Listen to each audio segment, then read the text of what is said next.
Hello नमस्कार साथियों, ज्ञान पाठशाला शाला में आप सभी का स्वागत है। चलिए आज की क्लास को आगाज करते हैं, आरंभ करते हैं और समझते हैं अंतःस्रावी ग्रंथि यानी इंडोक्राइन ग्लैंड को समझने वाले हैं। और हम लोगों ने इसके बारे में पिछले वीडियो में देखे थे और उसको आज हम लोग आगे की ओर ले चलने वाले हैं। ठीक है, तो चलिए आज की क्लास को आरंभ करते हैं। हमारा बोर्ड पे लिखा हुआ अंतःस्रावी ग्रंथि यानी इंडोक्राइन ग्लैंड लिखा हुआ, इसको हम लोग समझने वाले हैं जो आगे ग्रंथियां और कौन कौन सी आने वाली है। ठीक है, हम लोगों ने 3 ग्रंथियां अंतःस्रावी देख लिए थे। चौथी ग्रंथि हमारा था, चौथी ग्रंथि हमारा वो है हमारा थायराइड ग्रंथि। क्या है? थायराइड ग्रंथि है। ठीक है, इसे हम लोग अवटु ग्रंथि भी बोलते हैं। इसे हम लोग क्या बोलते हैं? अवटु ग्रंथि बोलते हैं। इसको हिंदी में क्या बोलते हैं हम लोग? अवटु ग्रंथि भी बोलते हैं। ठीक है, ये थायराइड ग्रंथि जो होती है हमारे गले में पाई जाती है। कहाँ पाई जाती है? तो गले में पाई जाती है। कहाँ पाई जाती है? तो ये गले में पाई जाती है। ठीक है, दूसरी पॉइंट क्या होगा कि इसका आकार कैसा होता है? तो इसका आकार जो होता है कैपिटल एच आकार का होता है। कैसा होता है? Capital H. ठीक है, यह जो है थायराइड ग्रंथि जो है यह अंतःस्रावी ग्रंथि का, यह अंतःस्रावी ग्रंथि का सबसे बड़ी ग्रंथि है। सबसे बड़ी ग्रंथि है। अंतःस्रावी ग्रंथि का यह सबसे बड़ी ग्रंथि है। तो कभी कभी ये सवाल पूछे जाते हैं एग्जाम में कि बताइए अंतःस्रावी ग्रंथि का सबसे बड़ी ग्रंथि कौन सा होगा? तो वो आपका थायराइड ग्रंथि होगा। ठीक है, जिसको हम लोग क्या बोलते हैं? अवटु ग्रंथि भी कहते हैं।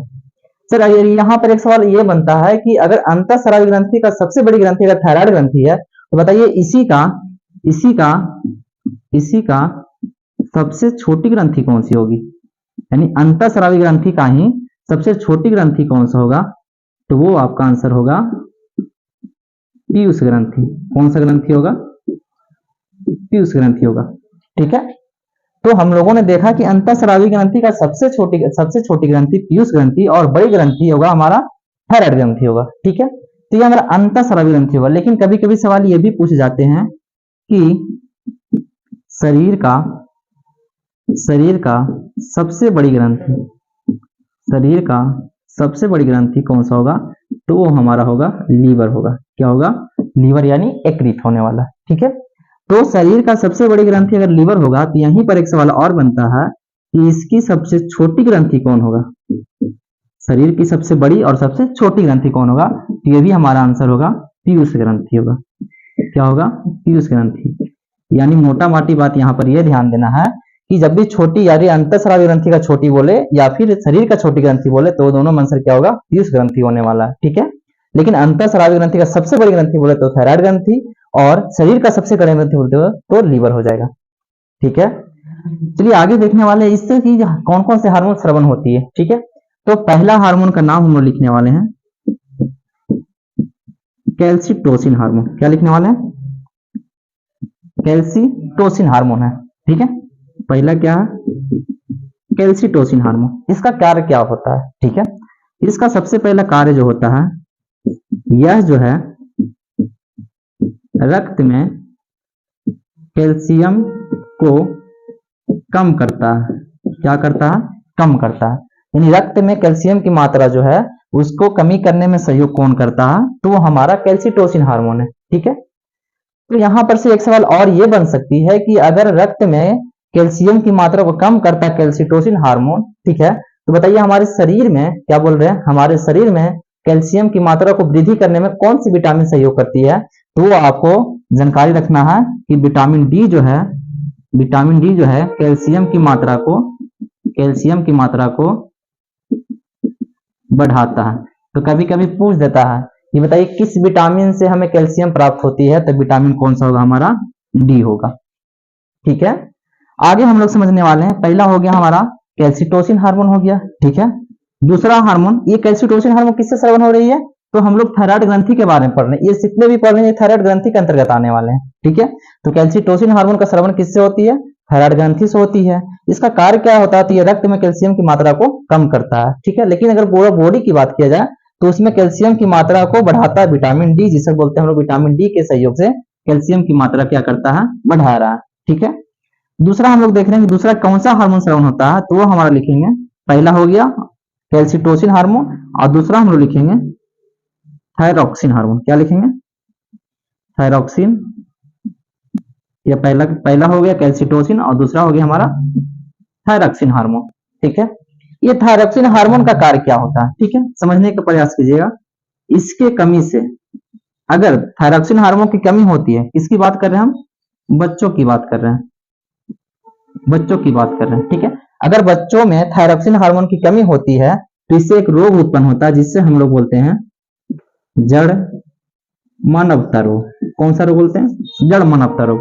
ये जड़ मानवता रोग क्या होता है, तो उसकी मानसिक विकास जो है वो उसमें रुक जाती है, यानी उसमें मंद बुद्धि हो जाता है। वो कौन सा रोग कहलाता है, जड़ मानवता रोग कहलाता है। ठीक है, ये किस हार्मोन की कमी से होता है, तो ये थायरॉक्सिन हार्मोन की कमी से होता है। लेकिन ज्यादातर बीमारियां जो होती है ये बच्चों में होती है। ठीक है, तो बच्चों में अगर थायरॉक्सिन हार्मोन की कमी होती है तो जड़ मानवता रोग होता है। उसी तरह से अगर देखा जाए तो अगला कमी अगर वयस्क में हो, किसमें हो, वयस्क में, तब कौन सा रोग होगा, तब हमारा रोग होगा इसमें मिक्सडीमा रोग। क्या होगा, मिक्सडीमा रोग होगा। ठीक है, तो अगर वयस्क में इसकी कमी होती है मिक्सडीमा रोग होता है, अगर बच्चों में इसी थायरॉक्सिन हार्मोन की कमी होती है तो जड़ मानवता रोग होता है आपका। ठीक है, ये हम लोगों ने थायराइड ग्रंथि के बारे में कैल्सिटोसिन हार्मोन और थायरॉक्सिन हार्मोन पढ़ रहे थे।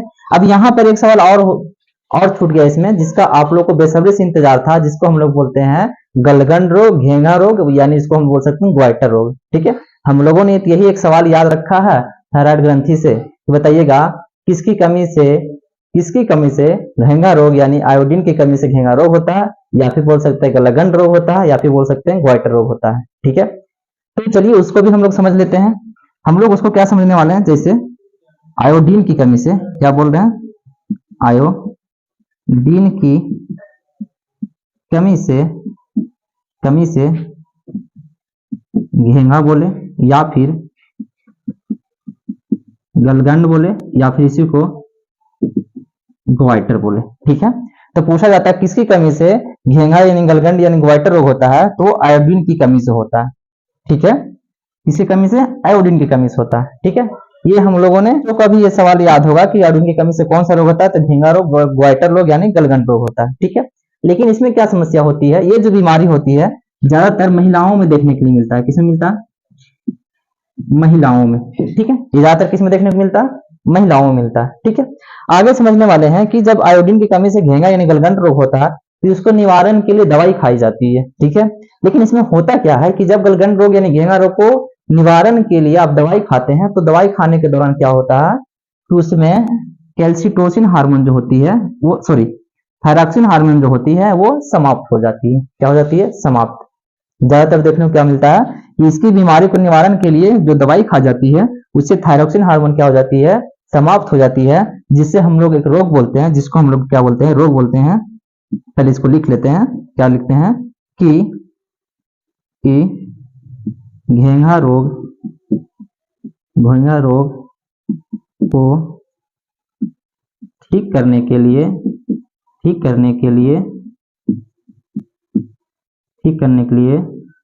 दवाई खाई जाती है, जिससे थायरॉक्सिन हार्मोन समाप्त हो जाती है। इस रोग को वो क्या बोलते हैं, तो इस रोग को बोलते हैं हम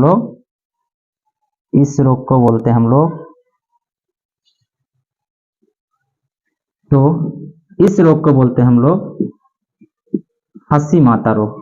क्या बोलेंगे, हासी माता रोग कहते हैं। ठीक है, कौन सा रोग बोलेंगे, हासी माता रोग। तो घेंगा रोग के लिए जो ठीक करने के लिए दवाई खा जाती है, उसे ज्यादातर देखने को क्या मिलता है कि थायरॉक्सिन हार्मोन का वो समाप्त कर देता है, जिससे क्या हो जाता है कि बीमारी उत्पन्न होती है, जिसको हम लोग क्या बोलते हैं, हासी माता रोग कहते हैं। ठीक है, ये बीमारी ज्यादातर महिलाओं में देखने के लिए मिलता है। आगे हम लोग समझने वाले हैं, पहला हम लोगों ने देख लिया थायराइड ग्रंथि। ठीक है, अब अगला ग्रंथि हम लोग देखने वाले हैं। अगला ग्रंथि हेडिंग दीजिएगा, अगला ग्रंथि 5वां नंबर देखेंगे, जिसको हम लोग बोलते हैं पैराथायराइड ग्रंथि। क्या होगा हमारा, पैराथायराइड ग्रंथि। पैराथायराइड ग्रंथि जो होती है ये भी गले में पाई जाती है, लेकिन थायराइड ग्रंथि के बगल में होता है। ये वो कैसे सर, जरा समझ। तो अगला हम लोग देखने वाले हैं 5वां नंबर ग्रंथि को, जिसको हम लोग बोलते हैं पैराथायराइड ग्रंथि। ठीक है। ये भी कहाँ पाया जाता है, ये भी ग्रंथि पाई जाती है गले में। इसकी आकार कैसा होता है, तो ये इस तरह से आकार इसका बना होता है, इस तरह से दो जोड़ी होती है, और बीच में क्या होता है, इसे हम लोग बोलते हैं थायराइड ग्रंथि बोलते हैं। ठीक है, आगे हम लोग क्या देखने वाले हैं कि पैराथायराइड ग्रंथि। पैराथायराइड ग्रंथि से कौन सा हार्मोन का स्रवण होता है। ठीक है, तो पहला लिखने वाले हम लोग हैं पैरा पैरा पैराथार्मोन। ये पैराथार्मोन एक हार्मोन है जो किससे स्रावन होती है, वो पैराथायराइड ग्रंथि से होती है। ठीक है, पैराथार्मोन को हम लोग इसको एक और हार्मोन बोलते हैं, जिसको हम बोलते हैं कोलिफ हार्मोन।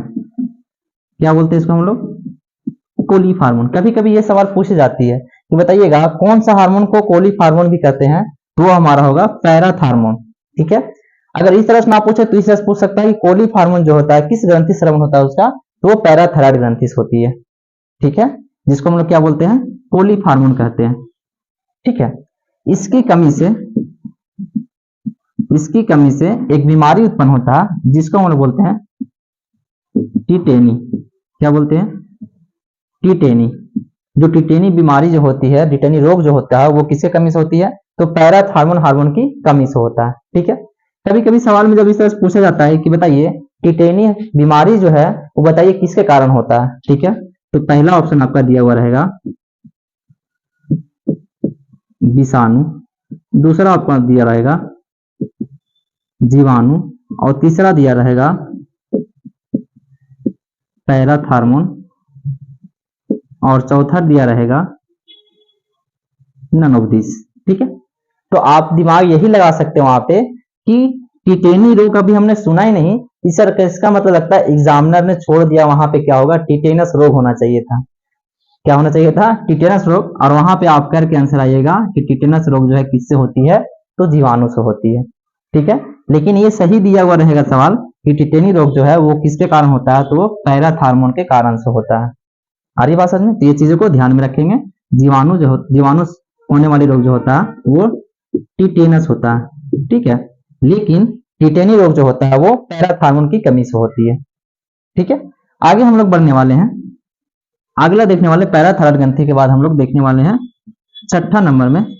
सॉरी, इसमें एक चीज और छूट गई है। क्या छूटा हुआ है कि पैराथायराइड ग्रंथि, पैराथार्मोन के हार्मोन के बारे में देखिए। ये जो है पैराथायराइड ग्रंथि है, जो यह जो है रक्त में कैल्शियम की मात्रा को बढ़ाता है। ठीक है, तो रक्त में कैल्शियम की मात्रा को बढ़ाने वाला कौन होगा, पैराथायराइड ग्रंथि, और रक्त में कैल्शियम की मात्रा को कम करने वाला कौन सा होगा, आपको कैल्सीटोसिन हार्मोन हो जाएगा। ठीक है, चलिए आगे देखने वाले हैं। तो अगला हार्मोन हमारा आएगा, पांचवा ग्रंथि जो हमारा है वह हमारा थाइमस ग्रंथि है। ठीक है, क्या हमारा थाइमस ग्रंथि। ये थाइमस ग्रंथि जो होती है वो हार्ट के ठीक राइट साइड में होती है। ठीक है, कहाँ होती है, हार्ट राइट साइड में। समझिएगा थाइमस ग्रंथि, हम लोगों ने इसको फिगर के माध्यम से समझ चुके थे पहले पिछले वीडियो में, हम लोग डायरेक्ट इसको डिस्कशन कर रहे हैं, थाइमस ग्रंथि के बारे में अध्ययन कर रहे हैं। ये थाइमस ग्रंथि जो होता है, यह थाइमस ग्रंथि जो होता है रोग प्रतिरोध क्षमता को बढ़ाता है, रोग प्रतिरोध क्षमता को बढ़ाता है, यानी कह सकते हैं हम एंटीबॉडी को ये तैयार करता है, एंटीबॉडी को तैयार करता है। यानी थाइमस ग्रंथि जो है इसके अंदर डब्ल्यूबीसी का पालन पोषण होता है। किसका पालन पोषण होता है, तो डब्ल्यूबीसी का होता है। ये डब्ल्यूबीसी क्या है सर, डब्ल्यूबीसी को हम लोग बोलते हैं व्हाइट ब्लड सेल, श्वेत रक्त कणिकाएं बोलते हैं। ठीक है, यह जो होता है रोग प्रतिरोध क्षमता में इसी का योगदान होता है, डब्ल्यूबीसी का होता है। ठीक है, जिसका जीवन काल 4 से 6 दिन का होता है। ठीक है, आगे हम लोग देखने वाले क्या है कि थाइमस ग्रंथि जो होती है यह धीरे धीरे समाप्त होने लगती है अगर मनुष्य की उम्र में वृद्धि होती है। तो उम्र बढ़ने पर इस ग्रंथि को, यह ग्रंथि उम्र बढ़ने पर यह ग्रंथि समाप्त हो जाती है, समाप्त हो जाती है। जिससे क्या होता है, आप लोगों ने देखा भी होगा कि इस ग्रंथि को समाप्त होने से अगर रोग प्रतिरोध क्षमता अगर शरीर में कम गया है तो बीमारियां जल्दी ठीक नहीं होती। तो कभी आप लोगों ने देखा होगा कि वृद्ध व्यक्ति का जल्दी बीमारी जो होता है वो जल्दी ठीक नहीं होता, क्योंकि ये जो रोग प्रतिरोध करने की क्षमता जो होती है वो कम जाती है। क्यों? क्योंकि थाइमस ग्रंथि जो होता है वो समाप्त हो चुकी होती है। ठीक है, तो हम लोगों ने थाइमस ग्रंथि के भी बारे में देख लिया, पैराथायराइड ग्रंथि के भी बारे में देख लिया और थायराइड ग्रंथि के भी बारे में देख लिया। ठीक है, जिससे वीडियो ज्यादा लंबा ना हो जाए इसलिए हम लोग ग्रंथियों को दो तीन करके हम लोग अध्ययन कर रहे हैं। तो उम्मीद करते हैं आप लोग इस वीडियो को अच्छे तरह से समझ पाए होंगे, इस टॉपिक को अच्छे तरह से समझ पाए होंगे। तो अगर अच्छा लगा हो वीडियो तो एक लाइक और कमेंट जरूर कीजिएगा और ज्यादा से ज्यादा इसे शेयर करेंगे। जय हिंद।